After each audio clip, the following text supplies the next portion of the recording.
Yaya kamannin Allah suke? To, a farko dai cikin farawa mun ji yadda Allah ya ce bari mu halarci mutum bisa ga kamanninmu.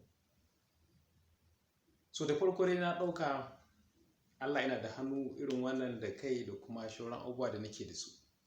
Sai kuma a ƙaramin katekizim aka koya mana cewa aka ce shi Allah ruhu ne ba shi da jiki. Sai abu ya koma ya sake kwaɓe mu. Ina ta lissafi to yanzu ta ina kamannin Allah suke a ni? Tunda ba shi da jiki duka irin wannan da nake da shi. So tunda Allah shi ruhu ne, dole ne mutum haɗa ruhu da jiki mu nemo sifa Allah a jikinmu. Da farko dai za mu fara dubawa yaya kamannin Allah za su kasance.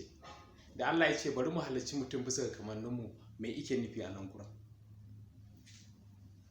Kamannin Allah ba za su iya halittuwa bai ɗaya ba.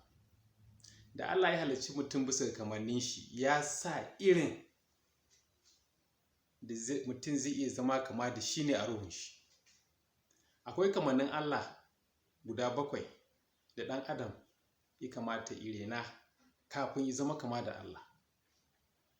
Ɗaya daga cikin ta farko da za mu fara magana a kai yanzu, ita ce za ta nuna mana cewa ma kamannin Allah ba za su iya halittuwa su kutum bai ɗaya ba, sai dai su tsoro a rene su, sai dai mu farfaɗo da su a mahaɗar jiki da ruhu, watan zuciya kenan. A daidai zuciyarmu za mu farfaɗo da su, kuma a haka za mu rene su har mu zama kama da shi. Kamar Allah ta farko da muka sani, kamar da aka ce Allah shi ruhu ne ba shi da jiki. Siffar ruhu ta farko shine kasancewa har abada.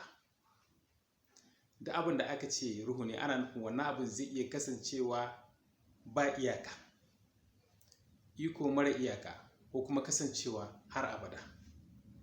Siffa Allah ta farko kenan. So ya za mu gane cewa muna da wannan siffa ta ba iyaka? Muna cikin jiki na jini da tsoka wanda isan komai, duk abubuwan da wannan jikin isa ne, komai da isa ne, abubuwa ne wanda suke da farko suke da ƙarshe. Kamar lokaci da muka sani, duk sauran abubuwa da muke gani muka sani wanda zuciyarmu ta saba da su, wanda suke da farko suke da ƙarshe ne. Hisa da zarar an kawo mata abu, an ce wani ga wata kasancewa da za ta iya tafiya ba iyaka, sai zuciyarmu ta rasa yadda za ta kama abu. Hisa yawancin lokuta da zarar an yi maganar ruhu, sai mu ɗauke ta mu sagale ta, mu ga kamar abu ne wanda zuciyarmu tana ganin kamar ba zai iya zama gaske a gurinta ba, saboda ta riga ta saba da abin da suke da farko da suke da ƙarshe. Hakan ikan sa duk lokacin da ruhunmu, wato wannan siffar ta Allah fa takan zo zuciyarmu a koda wani lokaci, amma mai zuciyarmu saboda rashin girman da saboda rashin renon da muka yi mata a fuskar ruhaniya, za ta fassara wannan nau'i na Allah, wannan siffa ta Allah ta har abada a matsayin wasu abubuwa masu ƙarewa. Na farko, zuciya takan fassara wannan siffar Allah take zo mana daga ruhu ta ruhaniya, takan fassara ta a kwaɗayin wannan abubuwan duniya. Yawancin lokuta ta iya fassara ta a matsayin mallaka. Za mu ji muna so mu mallaki abu, da zarar mun samu wani abu sai mu ga ai ƙari muke nema, sai mu ga ai wani ƙarin muke nema, haka za mu dinga ƙarawa har ba iyaka, har sai rayuwarmu ta ƙare. Abin da yake kawo ka shine siffa ce ta Allah ta har abada, jikinmu ya fassara ta a buƙatun wannan duniyar.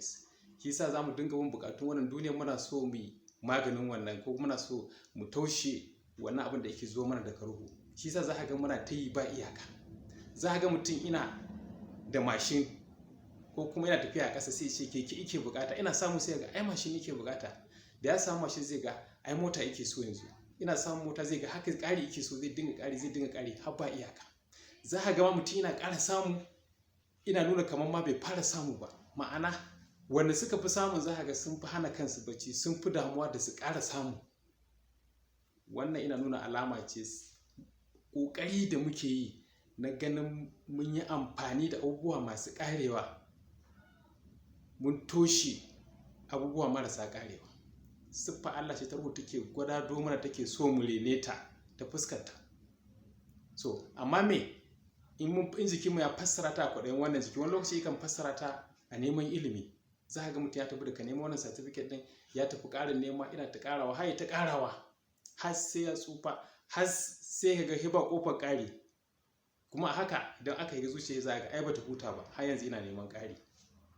Akwai labarin wani sarki da ake cewa da shi Alexander the Great wanda ita shi a zamanin shi, so a lokacin nan tun yana ɗan shekara 20 da wani abu yake sarauta kuma sai da iyaki duka duniya ta lokacin shi duk ya cinye ta da yaƙi.